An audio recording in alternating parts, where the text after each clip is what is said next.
وقضى ربك ألا تعبدوا إلا إياه وبالوالدين إحسانا صدق الله العظيم. الصلاة والسلام عليك يا رسول الله وعلى آلك وأصحابك يا سيدي يا حبيب اللہ. حمد و ثنا کے بعد عزت و تکریم کے لائق اسٹیج کی زینت مقتدر علماء معزز محتشم حاضرین، السلام علیکم ورحمۃ اللہ. چند باتیں آپ کے گوش گزار کر کے گفتگو سمیٹ لوں گا. دعا ہے اللہ حق بیان کرنے کی توفیق عطا فرمائے. قابل عمل باتوں پر ہم سب کو عمل کر کے زندگی کی راہوں کو درست کرنے کی توفیق عطا فرمائے. ارشاد باری تعالیٰ ہے، تیرے رب نے فیصلہ فرما دیا اللہ کے علاوہ کسی کی عبادت نہ کرو. وبالوالدین احسانا، اور والدین کے ساتھ حسن سلوک سے پیش آؤ. اپنی عبادت کے ماں بعد ہم سے اس بات کا تقاضا کیا گیا کہ تم والدین کے ساتھ حسن سلوک سے پیش آؤ. نبی رحمت صلی اللہ علیہ وسلم فرماتے ہیں، رضا اللہ فی رضا الوالدین وسخط اللہ فی سخط الوالدین. فرمایا اللہ کی رضا والدین کی رضا میں ہے اور اللہ کی ناراضگی والدین کی ناراضگی میں ہے. جس نے ماں باپ کو راضی رکھا اس نے اللہ کو راضی کیا، اور جس نے ماں باپ کو ناراض کیا اس نے اپنے اللہ کو ناراض کیا. بھائی جان، ہم تو کہتے ہیں نشان لگاؤ اس بیٹے پر جو فرما بردار ہے، اور اس بیٹے پر بھی نشان لگانا نہ بھولیے گا جو نافرمان ہے. آپ کو دنیا میں رزلٹ ملے گا. فرما بردار بیٹا جیے گا شان سے، مرے گا ایمان سے. اور جو نالائق ہوگا، نافرمان ہوگا، خدمت سے جی چرانے والا ہوگا، وہ دنیا میں بھی ذلیل ہوگا، اور جب داور محشر جو قیامت کا منصف ہے اس کے سامنے جائے گا تو سر پر عزت کی دستار نہیں ہوگی بلکہ ذلت و رسوائی کا سامنا کرنا ہوگا. جوانوں، سیدھی سی بات ہے، عزت سے جینا ہے تو ان بوڑھوں کی عزت کرو، اور اگر یہ روٹ کے چلے گئے تو عرش کا رحمان ہم سے ناراض ہو جائے گا. آج سے تقریباً 1 عشرہ پہلے کی کہانی ہے. میں ایک سفر میں تھا تو مجھے سرے راہ ایک بوڑھا ملا. خدا جھوٹ نہ بلائے تو اس بوڑھے کی عمر 80 برس تھی. دودھ کی طرح سفید اس کی داڑھی تھی، ہاتھ میں عصا اور سر پہ کپڑوں کی گٹھڑی تھی. چل چلاتی کڑکتی دھوپ تھی، اور اس بوڑھے کا سارا بدن پسینے سے شرابور تھا. گزرتے میرے قدم رک گئے. میں نے انہیں اپنے ساتھ بٹھا لیا اور میں نے محسوس کیا کہ یہ بوڑھا زخمی ہے، اور یہ زخم کسی پرائے نے نہیں اپنے نے دیے. میری الجھی باتیں تھیں. میں نے کہا کہاں کے ارادے ہیں؟ مجھے منزل سے آگاہ کرتے ہیں. میں نے کہا کہ قریب ہی تو لاری اڈا تھا، آپ گاڑی میں بیٹھ جاتے. آواز کمزور ہو گئی. کہتے ہیں میرے پاس کرایہ نہیں ہے. میں نے کہا بابا جی بیٹے کو ساتھ نہیں لیتے؟ جب میں نے بیٹے کا کہا تو بوڑھے کا لہجہ ٹوٹ گیا. چھم چھم آنکھیں برسنے لگی، ہونٹ کپ کپانے لگے. مجھے رو کے کہتے مولوی صاحب آج بیٹے نے گھر سے نکال دیا ہے. او بھائی، والد کو نہیں رب کی رحمتوں کو نکال دیا. یہ ناراض گئے تو عرش کا رحمان ناراض ہو جائے گا، اور اگر یہ راضی ہے تو سونا رب راضی ہے. آپ نے علماء سے 1 بار نہیں 1000 بار یہ واقعہ سن رکھا ہے. حضرت موسیٰ علیہ السلام ایک دن اللہ سے عرض کرتے ہیں کہ یا اللہ جنت میں میرا ہمسایہ کون ہوگا؟ تو فرمایا فلاں کسائی. آپ اس کا عمل ڈھونڈنے کے لیے اس کی دکان پہ آئے اور اپنے بارے میں خبر نہیں دی کہ میں اللہ کا نبی موسیٰ علیہ السلام ہوں. اس کے مہمان بنے اور اس کے گھر تک تشریف لے آئے. اچھا، جب گھر میں داخل ہوئے تو ایسا نہیں ہوا کہ وہ نظریں چرا کے پیچھے گجرے میں چلا گیا۔ عموماً جس طرح ہمارے رویے ہم بوتل بھر کر چھپا کے لے جاتے ہیں۔ بھائی جان میں یہ نہیں کہتا کہ آپ بیوی کی خدمت نہ کرو، ضرور کرو۔ ہماری خاطر ماں باپ، بہن بھائی، سہیلیاں چھوڑ کے آتی ہیں، اس کی خدمت ہمارے کندھوں پہ ہے۔ لیکن میرا کہنا ہے بھائی جنہوں نے پالا پوسا، جوان کیا اور ہمیں یہاں تک لا کے کھڑا کیا، جو مقدم تھے، انتہائی معذرت سے کہوں گا، ان سے 100 روپیہ چھپا کے لے جاتے ہوئے کیا ہمیں شرم نہ آئی؟ کیا حیثیت ہے یار، کیا اوقات ہے اس کی۔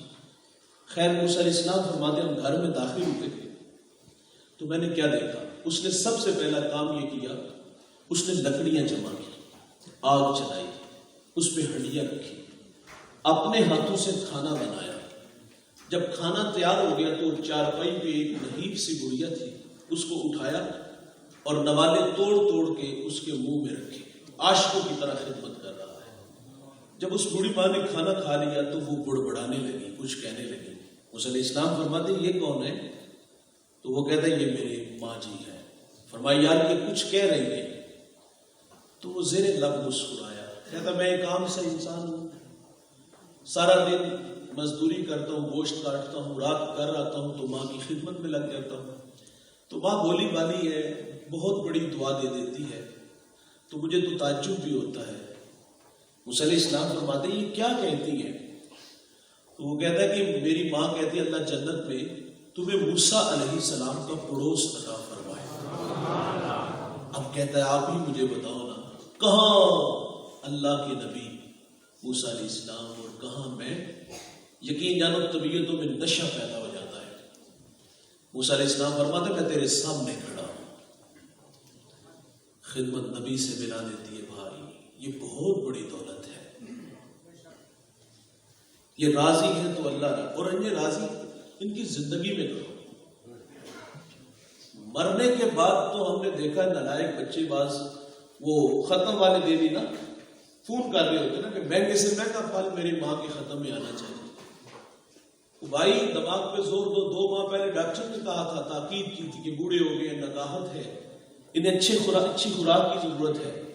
وہاں تو چھپا کے لے جاتے تھے، وہاں تو کبھی خیال بھی نہیں آیا تھا۔ آج دنیا سے چلے گئے تو انواع و اقسام کے پھل لا کے آدھی مسجد بھر دی، زندگی میں کھلاؤ نا بھائی۔ آج مرنے کے بعد لے آئے ہوں اور پھر قبرستان جا کے جوتے اتار کے جاتے ہیں، الٹے قدم آتے ہیں۔ یہ ادب ہم نے زندگی میں کیوں نہ کیا؟ قدر زندگی میں کرو دوست۔ اگر عزت سے جینا ہے تو ان بوڑھوں کی خدمت کرو، یہ راضی ہے تو اللہ راضی ہے، اور اگر یہ ناراض گئے تو عرش کا رحمان ناراض ہو جائے گا۔ اور یہ جو ماں باپ ہوتے ہیں دوست، یہ بھوٹ کے درخت کی طرح ہوتے ہیں۔ میں اکثر اس سے ہی تشبیہ دیتا ہوں، میرا تعلق ایک دیہات سے ہے، اور ہمارے دیہاتوں میں جب لائٹ چلی جاتی تو ہم 4 پہیے اٹھا کے بوٹ کے درخت کے نیچے آ جاتے ہیں۔ سایہ بڑا گھنا ہوتا ہے، ٹھنڈا ہوتا ہے، گرمیوں میں ٹھنڈا ہوتا ہے، سردیوں میں گرم ہوتا ہے۔ نیچے بیٹھنے والے آسودگی محسوس کرتے ہیں، اور یہ احساس نہیں ہوتا کہ اس درخت نے اپنے اوپر کتنی دھوپ برداشت کی ہے، کتنی دھوپ برداشت کر کے ہمیں ٹھنڈا سایہ دیا۔ قدر نعمت زوال نعمت کے بعد ہوتی ہے۔ اس درخت کی قدر اس وقت ہوتی جب کاٹ لیا جائے، ہٹا دیا جائے۔ مجھے بتائیے گا دوست، جہاں کبھی شجر تھا، لائٹ چلی جائے اور آپ 4 پہیے اٹھا کے اس درخت کے نیچے آؤ تو کیا آسودگی ملے گی؟ دیوار کا سایہ ڈھونڈو گے، آسودگی نہیں ملے گی۔ جوانوں، ماں باپ کوڑ کے درخت کی طرح ہوتے ہیں۔ یہ سارے زمانے کے دکھ، آزمائشیں، تکلیفیں اپنے اوپر لے لیتے ہیں، لیکن اپنی اولاد کو تتی ہوا نہیں لگنے دیتے۔ میں رات کا مسافر کو اکثر لیٹ گھر جانے کا مزاج ہے۔ جب بھی کسی بڑے شہر سے گزرتا ہوں رات 2-3 بجے تو میں دیکھتا ہوں فیکٹریوں سے لوگ کام سے فارغ ہو کے گھروں کی طرف جا رہے ہوتے ہیں۔ ان میں بوڑھے بھی ہوتے ہیں، جوان بھی ہوتے ہیں۔ جوانوں کو دیکھ کے کبھی بھی تعجب نہیں ہوا۔ بات سمجھ میں آتی ہے ان کے کچھ خواب سپنے ہیں۔ یہ ہمسائے کے گھر سے بڑا گھر چاہتا ہے، ہمسائے کے گھر میں کھڑی گاڑی سے بڑی گاڑی چاہتا ہے، یہ شہر کا، یہ دیہات کا نمایاں شخص بننے کا خواب رکھتا ہے، اس لیے 8 سے 18 گھنٹے کام کر رہے ہیں۔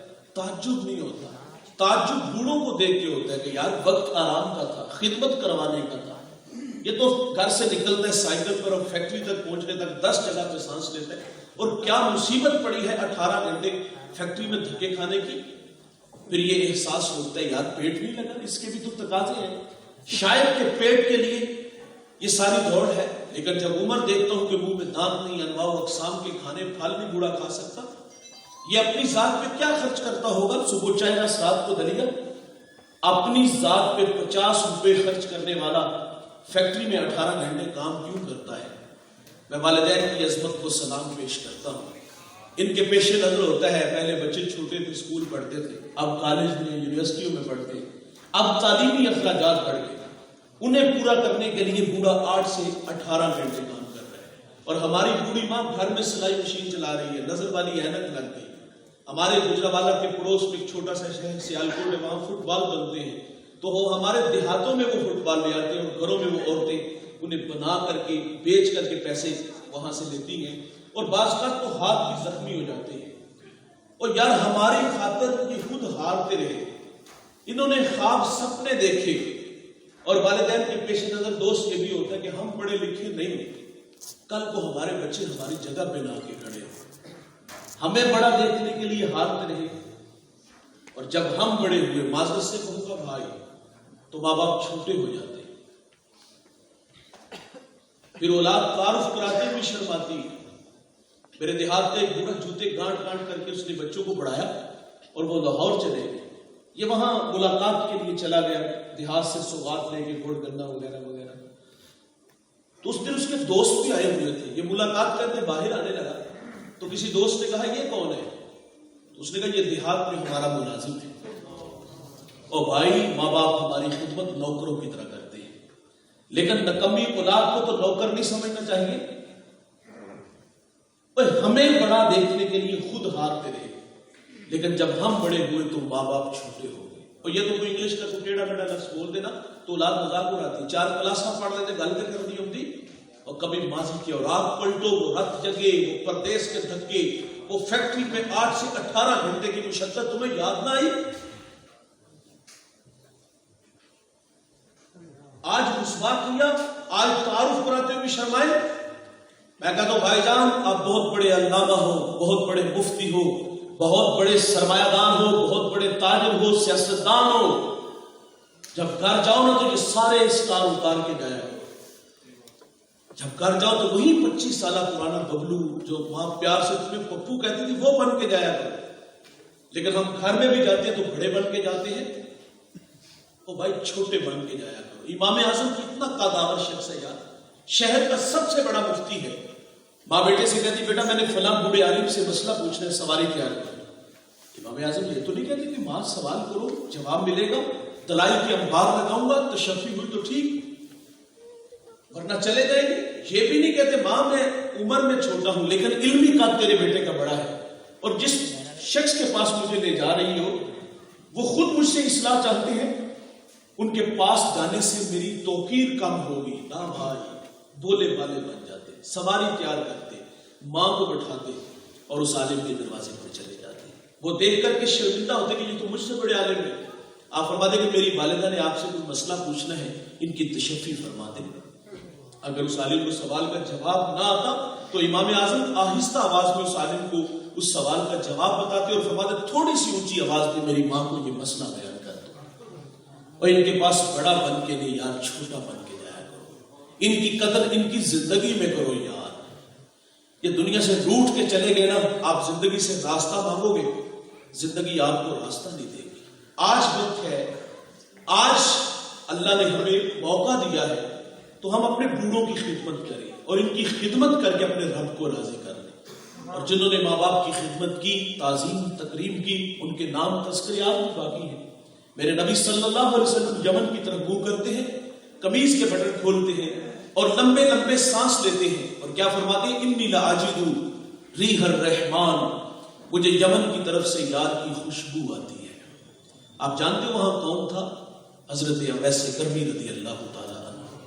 یار ساری زندگی حضور سے ملاقات نہیں کر سکے، شرف صحابیت سے ممتاز نہیں ہو سکے، لیکن انہوں نے خیر التابعین کا لقب پایا. یہ اعزاز ملا کیسے؟ بوڑھی ماں تھی، آنکھوں سے نابینا تھی، پیچھے کوئی خدمت والا نہیں تھا، خدمت روک لیتی ہے. میرے نبی صحابہ سے فرماتے تمہیں جب کبھی اویس ملے نا تو اس سے کہنا کہ میری امت کی مغفرت کی دعا کرنا. جو بیٹے فرما بردار ہوتے ہیں وہ مستجاب الدعوات بنتے ہیں. بھائی یزید بستامی تصوف کا ایک بہت بڑا نام ہے. ایک دن والدہ کو کہا ماں اگر آپ ناراض نہ ہو تو آپ مجھے اپنے حق نہیں معاف کر دیتی, اللہ کو راضی کرنے کا شوق ہے. ماں صابرہ نے کہا بیٹا شوق سے جاؤ, حسینوں کے خواب نہیں دیکھے کہ ماں کو ناراض کیا. کہتے کہ میں جنگلوں میں, بیابانوں میں, ویرانوں میں, غاروں کی تنہائیوں میں اس کا نام لیا, اتنا نام لیا کہ ہستی ہی مٹا دی. 12 سال بستان کے جنگلوں میں اس کی یاد میں تڑپتے رہے. فرماتے ایک دن میں سفر میں تھا تو سرے راہ گھر آیا, میرا جی چاہا کہ میں ماں کی قدم بوسی کرتا چلوں. سردیوں کی ٹھٹھڑتی راتیں ہیں. کہتے دستک دینے لگا تو ایک آواز آئی کہ بھائی یزید اگر ماں کو سکھ نہیں نہ دیا تو دکھ بھی نہ دو یار, یہ وقت آرام کا ہے. یہ آواز کسی ہمسائے نے نہیں دی تھی, یہ آواز کسی فرشتے کی نہیں تھی, یہ اپنے ضمیر کی آواز تھی. فرماتے اس احساس نے روک لیا کہ چلو ماں جب بیدار ہوگی قدم چوم کے منزل کی طرف بڑھوں گا. فرماتے تہجد کا وقت ہوا, نالی سے پانی باہر آیا, میں جان گیا کہ ماں جو ہے وہ نماز تہجد کے لیے کھڑی ہو گئی ہے. کہتے میں نے دستک دی, اندر سے آواز آتی کہ با یزید چہروں میں آ رہی ہے. آپ فرماتے والدہ آئی, دروازہ کھولا اور میری حالت کو دیکھا. تان پہ پیرہن پھٹا تھا اور میری ایڑیاں بھی پھٹی تھی, داڑھی میں راکھ اٹی تھی. ماں نے دیکھا, کلیجہ پسیج آیا اور یوں ہاتھ اٹھا لی اور کہا مالک میں نے با یزید کو تیری راہوں میں بھیجا تھا اور تو نے ابھی تک اس کو اپنا قرب نہیں عطا کیا. با یزید کہتے واللہ یہ ماں کے میٹھے بول تھے. میری ایک تصوف کی منزل جو چند اور مراقبوں سے بھی حل نہیں ہو رہی تھی, ماں کے ہاتھ اٹھنے کی دیر تھی کہ میری رکی ہوئی منزل اسی وقت حل ہو گئی. آپ فرماتے مالک میں تجھے جنگلوں سے ڈھونڈ رہا ہوں, تو میری ماں کے پاس رہتا ہے. بھائی جان جس نے جو پایا ہے خدمت سے پایا ہے. یہ پچھلی امتوں کا تذکرہ ہے. ایک بوڑھا 4 بیٹے رکھتا تھا اور بوڑھا چارپائی سے لگ گیا, بولو براز چارپائی پہ. اچھا جب ماں باپ بڑھاپے میں آتے ہیں کمانے کے قابل نہیں رہتے, اولاد اتنی دیر تک ماں باپ سے رابطے میں رہتی ہے جب تک یہ اولاد اپنی ضروریات ان سے پوری کرتے ہیں, اور جب یہ اپنی ضروریات خود کمانے کے یہ قابل ہوتے ہیں, پر پرزے نکالتے ہیں, تو پھر ماں باپ کے لیے یہ بڑا مشکل امتحان ہوتا ہے. اور اب وہ جو ادنا سا رابطہ تھا وہ بھی ختم ہو جاتا ہے. اچھا یہ بوڑھا بولو براز اب چارپائی پہ کر رہا ہے. 4 بیٹے رکھتا تھا, جو سب سے چھوٹا تھا اس نے اپنے بھائیوں کو جمع کیا. اس نے کہا والد بیمار ہے اور خدمت کی ضرورت ہے, اور ایک عجیب سا فیصلہ ہے, اگر باپ کی خدمت میں کروں تو وراثت سے مجھے کچھ نہیں ملے گا, اور اگر آپ کرو تو آپ کو نہیں ملے گا. تینوں نے نظریں ملائی, دولت کے بھوکے تھے, وہ دولت لے گئے اور اس نے اپنے والد کو رکھ لیا. اور اس کی آرزو بھی تھی کہ میں اپنے باپ کی خدمت کروں گا. اس نے تا دم آخر جب تک باپ زندہ رہا خدمت کی, اور جب والد دنیا سے جانے لگا تو لوگوں پہ یہ کلمات تھے کہ میں بیٹا تیرے پہ راضی. ہمارے دیہاتوں میں ہمارے جب بوڑھے راضی ہوتے ہیں جملہ بولتے ہیں, اور یقین جانو پھر ساری زندگی نشہ نہیں ہوتا. اور میں کہتا ہوں بھائی مرنے سے پہلے اپنے عمل اور رویے سے اپنے ماں باپ سے یہ جملہ ضرور کہلوائیے گا. وہ راضی ہو کے کہتے جا پتر تیرے سستے ہی خیران ہے. بڑا نشہ ہے بھائی. باپ کہتے جاتے دوا پتر میں راضی ہوں, میرے رسول کا فرمان جس کا باپ راضی اس کا رب راضی. اس حال میں باپ دنیا سے گیا کہ بیٹے پہ راضی تھا. اللہ اکبر. یہ غربت کی لکیر پہ کھڑا جس کی کل کمائی اس کا باپ تھا, ایک شخص سویا کہ ایک اللہ والا خواب میں ملا, اور اس نے کہا بیٹا فلاں شجر کے نیچے 100 درہم پڑا ہے, جاؤ اٹھاؤ لے آؤ. سوال کیا کہ اس میں برکت ہے؟ کہا نہیں برکت نہیں ہے, کیونکہ کثرت اور ہے برکت اور ہے. دوسرے دن پھر ملاقات ہوئی, کہا وہاں 10 درہم پڑے ہیں, کہا برکت, کہا نہیں. تیسرے دن پھر ملاقات ہوئی, کہا وہاں 1 درہم پڑا ہے, کہا برکت ہے, کہا ہاں اس میں برکت ہے. آپ فرماتے میں وہاں گیا, درہم اٹھایا, بازار چلا گیا. وہاں ایک دکاندار آواز دے رہا تھا کہ 1 درہم میں 2 مچھلیاں. وہ کہتا میں مچھلیاں لے کے گھر آیا, پیٹ چاک کیے تو 2 قیمتی موتی نکلے. 1 موتی لے کے میں بازار گیا, سنان کو دکھایا, بھلا زمانہ تھا آج تو لوگ دا لگا لیتے ہیں. اس نے کہا پورے بازار میں اس کی قیمت نہیں ادا کر سکتا, اتنا قیمتی ہے. بادشاہ وقت تک پہنچے, اس نے جواہری بلائے, اور اس 1 موتی کی قیمت کیا 10,000 20,000 یا 25,000 درہم لگے؟ نہیں بھائی, 1 موتی کی قیمت 30 خچر, ان پہ جتنا سونا لاز لیا جائے. وہ سونا لے کے گھر آیا, بادشاہ نے دوبارہ بلا لیا, کہا تیرے پاس اور کوئی قیمتی موتی ہے؟ کہا ہاں ہے. کہا بیچتے ہو؟ کہا ہاں بیچتا ہوں۔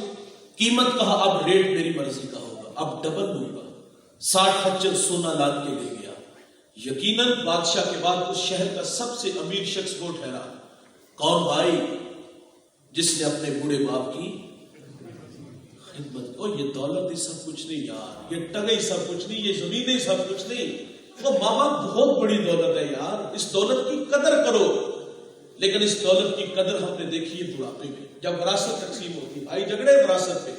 بچپن میں ہماری لڑائی ہوتی تھی کہ ماں میری باپ میرا، کاش کہ یہ لڑائی بڑھاپے میں بھی ہوتی، لیکن بڑھاپا آیا تو ماں باپ پہ لڑائی نہ ہوئی، زمین پہ جھگڑا ہوا، پلاٹ پہ جھگڑا ہوا۔ لیکن جب بوڑھوں کی باری آتی تو تماشا دیکھنے والا ہوتا ہے، ہر بیٹا نظریں چلاتا ہے، کوئی کہتا ہے گھر چھوٹا ہے، کوئی کہتا ہے میرے خرچے زیادہ ہیں۔ یار یہ کتنی گھٹیا بات ہے کہ میرے خرچے زیادہ ہیں، اور کبھی تم بھی تو ماضی کے اولاد پلٹو، کہاں سے اٹھا کے تمہیں کہاں تک لایا؟ 5 بھائی تھے تم، تمہاری ماں سے مشورہ نہیں کیا کہ 3 کو دارالامان میں چھوڑا تھے، 2 کی اچھی پرورش کر لیں گے، ایک جیسا کھانا دیا، ایک جیسا لباس دیا، اور یار ایک تمہیں اچھا گھر دیا، تمہیں عزت دی، اور آج یہ بات ہم کرتے ہیں کہ میرا گھر چھوٹا ہے، میرے خرچے زیادہ ہیں۔ اور کوئی بچہ کوئی بیٹا کہتا ہے کہ یار 4 مہینے تو نہیں میرے بنا دے۔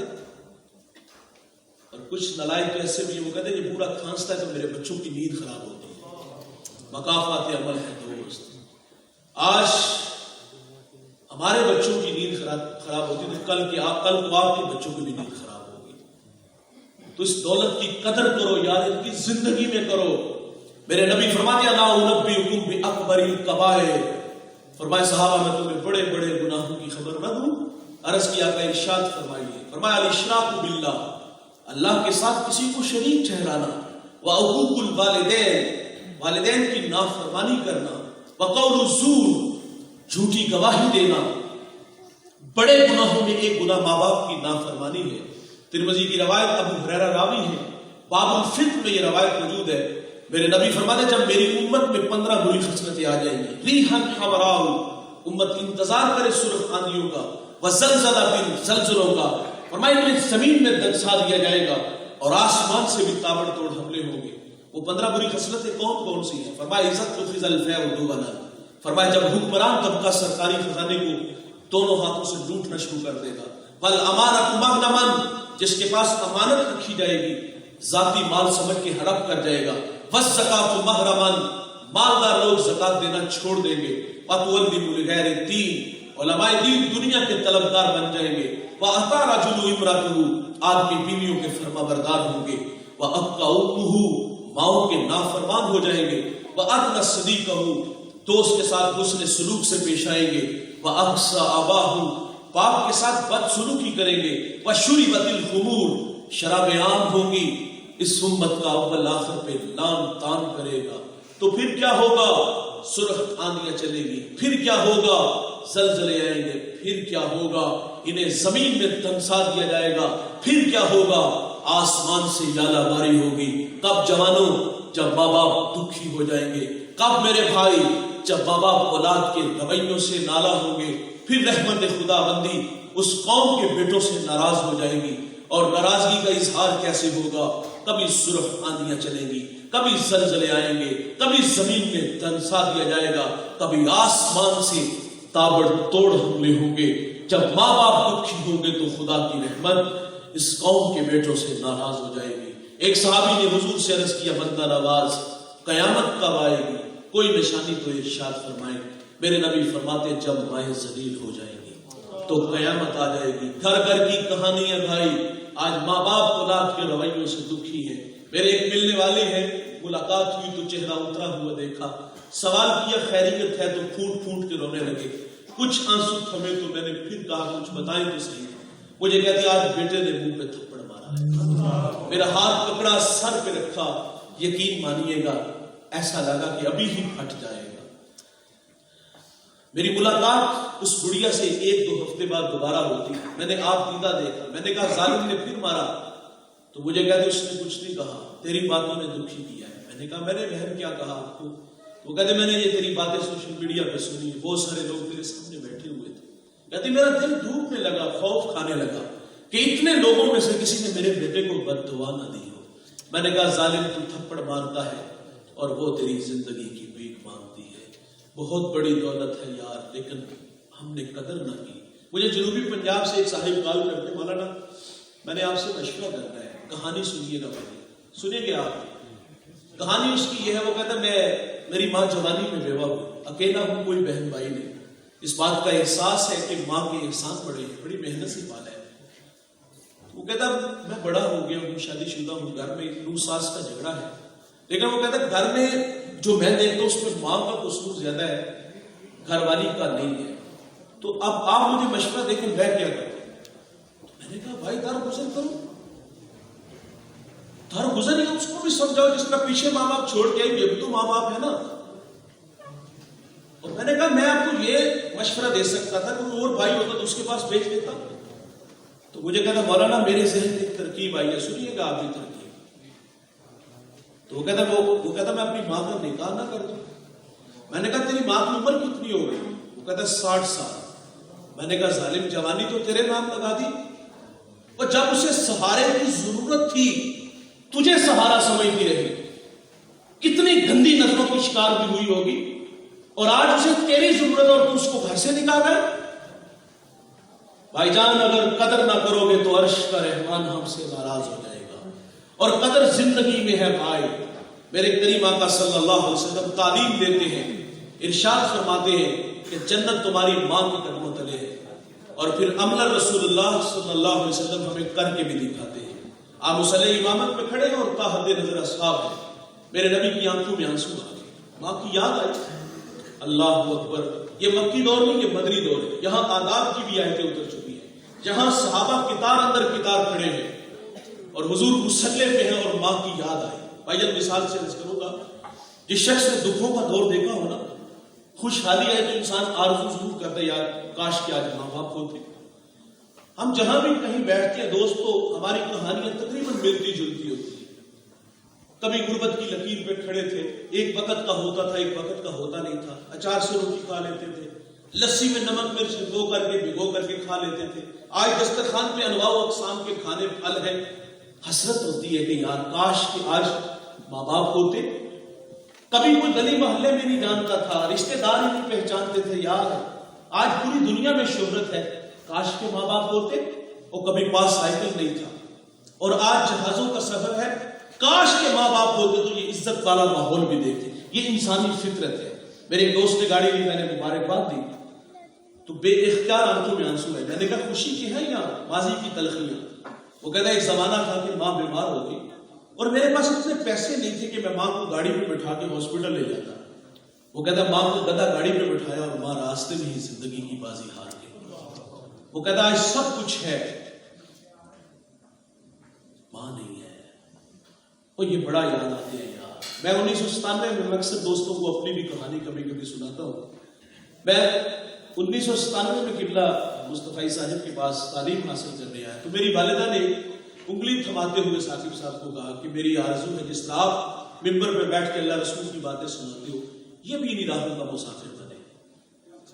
2 سال کے بعد وہ اللہ کو پیاری ہوگی. تائی اجل کو لبیک کہا, جان جانے آفرین کے سپرد ہوگی.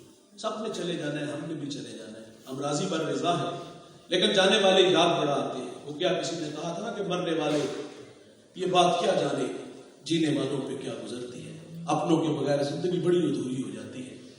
تو میں ان راہوں کا مسافر 24 سال ہو گئے.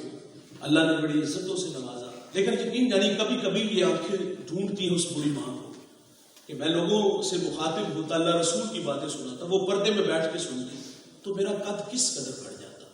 انسانی فطرت ہے بھائی, وہ ڈھونڈتا ہے کاش کہ آج میرے ماں باپ ہوتے. اور یار میرے نبی کو ماں مصلی پہ کھڑے ہیں تو یاد آئی. والدہ کا پچھلی جب میرے نبی کی عمر 6 سال تھی اور ابا نامی ایک گمنام بستی تھی. اب تو وہ گمنام نہیں کیونکہ اس کو نسبت سیدہ آمنہ سے ہے. اس بستی میں سیدہ آمنہ آ کر کے رک جاتی. یہ مدینہ سے تقریباً 350 کلومیٹر کے فاصلے پر ہے. سیدہ آمنہ بیمار ہوتی ہیں اور بخار نے آ گھیر لیا, ان کو تلخ تھا اور اس بخار نے آپ کی جان بھی لی. وقت رخصت ام ایمن کو کہا کہ میرے بیٹے محمد صلی اللہ علیہ وسلم کو باحفاظت عبد المطلب تک پہنچا دینا, اور پھر حضور کو پاس بلایا. ادھر بچپنے کی معصومیت, پیشانی میں نبوت کا نور, ماں بیٹے میں خوب سی جاتی ہے. 2 ایک باتیں کی اور پھر ہمیشہ کے لیے پہاڑوں میں سو جاتی ہے.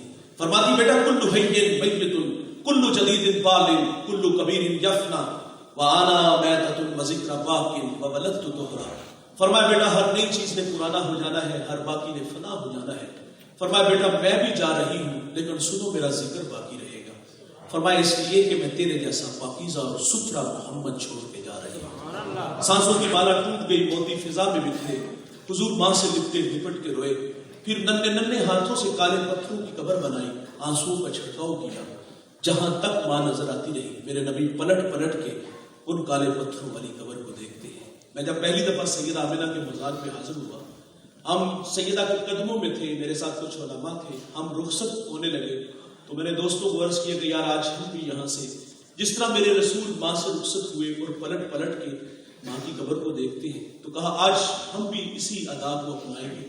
یقین مانیے جب پلٹ کے دیکھا تو 6 سال کی وہ عمر جو میرے محبوب کی تھی اور وہ آنکھوں کے سامنے رہی کہ کتنا مشکل تھا ماں سے بچھڑنا.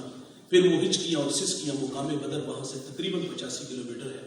ہماری ہچکیاں اور سسکیاں تھمنے کا نام نہیں لے رہی. حضور کی والدہ جب بچھڑی تو 6 سال کی عمر تھی.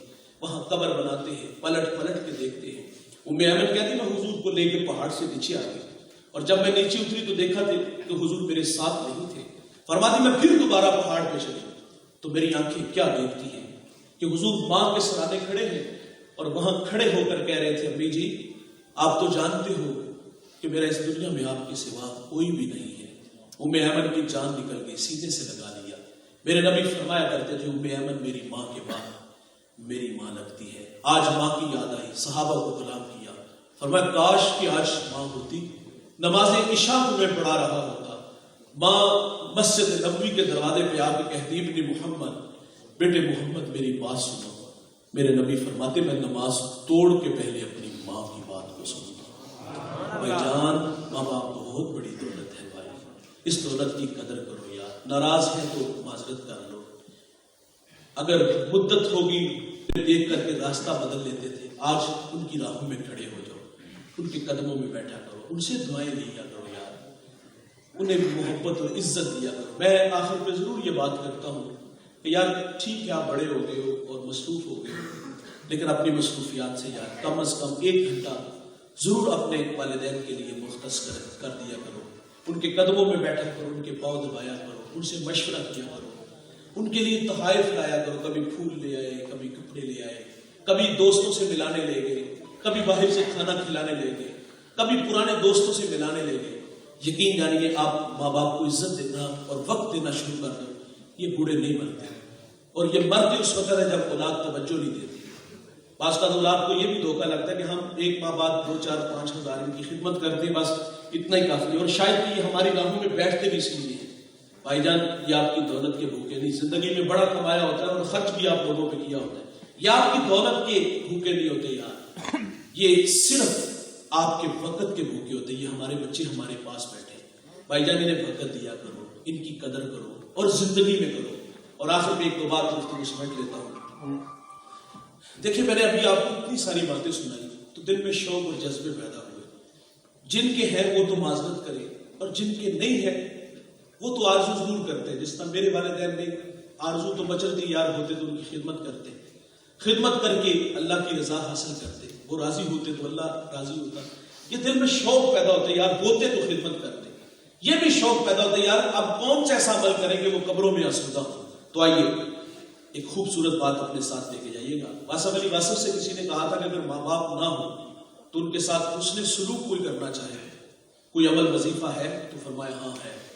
کہا ماں باپ نہ ہو اور ان کے ساتھ حسن سلوک تم کرنا چاہو تو فرمایا پیچھے جو وہ اپنی اولاد چھوڑ جاتے ہیں نا، فرمایا ان کے ساتھ حسن سلوک سے پیش آیا کرو.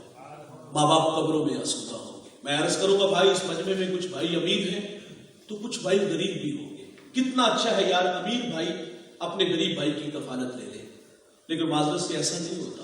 امیر بھائی کے دسترخوان پہ انواع و اقسام کے کھانے پھل ہوتے ہیں، باقی بچ جانے والے کتوں کے آگے ڈال دیے جاتے ہیں، روڑی پہ پھینک دیتے ہیں. لیکن دیوار کے متصل غریب کا جھونپڑا بھی ہوتا ہے، اس کے گھر میں بچوں کے چیخنے کی بھی آواز آتی ہے، لیکن یہ صفات اتنا ہے کہ اسے کبھی خیال تک بھی نہیں ہے. اس کے دل کے دروازے پر دستک کیوں نہیں ہوئی؟ میں یہ بھی کہوں گا بھائی اس مجمع میں اگر کوئی بھائی امیر ہے تو اس بھائی کی بہن بھی غریب ہوگی. کتنا اچھا ہے کہ امیر بھائی اپنی غریب بہن کی کفالت لے لے، لیکن ایسا بھی نہیں ہوتا۔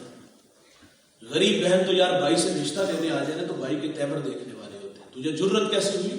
تو اپنی اوقات پہ دیکھ، تو میری بیٹی کو 2 وقت تک کھانا نہیں دے سکتی، اور بھائی رازق آپ ہو، اور بہنیں بھلی بنا دیتی ہیں۔ دوست، بہنیں ماں کا روپ ہوتی ہیں۔ بہنوں کے ہاتھ بھائیوں کے لیے ہر وقت اٹھے رہتے ہیں۔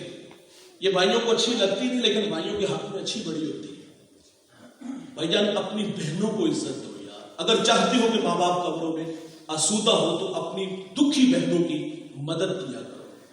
لیکن یہ تو ہمارے گھروں میں 6 مہینے نہ آئے، بالخصوص جب ماں باپ دنیا سے چلے جائے 6 مہینے ہمارے گھروں میں نہ آئے تو ہمیں ان کی کبھی یاد بھی نہیں آئی۔ یہ تو سال بعد چھٹیاں گزارنے آ رہی تو بھائی کے رحم کروائیے اور تیور دے کے واپس چلی جاتی ہے۔ مجھے ایک صاحب کال کر کے کہتے مولانا بہن تحفہ دے تو لے لینا چاہیے۔ میں نے کہا بالکل، تحفہ دینے سے محبت بڑھتی، بہن بھائی سے محبت بڑھانے کے لیے تحفہ دے رہی ہے۔ اور تحفہ کیا ہے؟ کتاب۔ تحفہ کیا ہے؟ کپڑوں کا جوڑا نہیں بھائی، اس کے حصے کی زمین، وہ 2 کروڑ کی زمین ہتھیا لی، خوشی سے قبول کر لی۔ اور یار بہن کو ویسے بھی بھائیوں سے زیادہ عزیز کوئی چیز نہیں ہوتی۔ اور دوسری بات یہ بھی ہوتی، بہن کو یہ بھی خوف ہوتا ہے اگر میں نے حق مانگا نا تو بھائی بچوں کو نفرت کا درس دے کے جائے گا، پھوپھی نمونہ لایا دے، مار کے دن میرے جنازے میں بھی نہ ہوں گے، تکے دے کے کٹ دیا دے۔ یہ بھائیوں کے رویے ہیں۔ بھائی جان، اپنے دکھی بہن بھائیوں کی مدد کرو۔ ماں باپ قبروں میں آسودہ ہوں گے، اگر زندہ ہے تو قدر کرو، دنیا سے چلے گئے ہیں تو ان کے لیے دعائیں مغفرت کیا کرو۔ اللہ تعالیٰ سے دعا ہے اللہ مجھے آپ کو عمل کے جذبے عطا فرمائے۔ آج کی اس مذہب کے میزبان محفل حاجی صاحب نے بڑی محبت سے آپ لوگوں کو مجھے یہاں جمع کیا۔ اللہ جناب کی محنت، جستجو، کاوش اپنی بارگاہ میں قبول فرمائے۔ ماشاء اللہ۔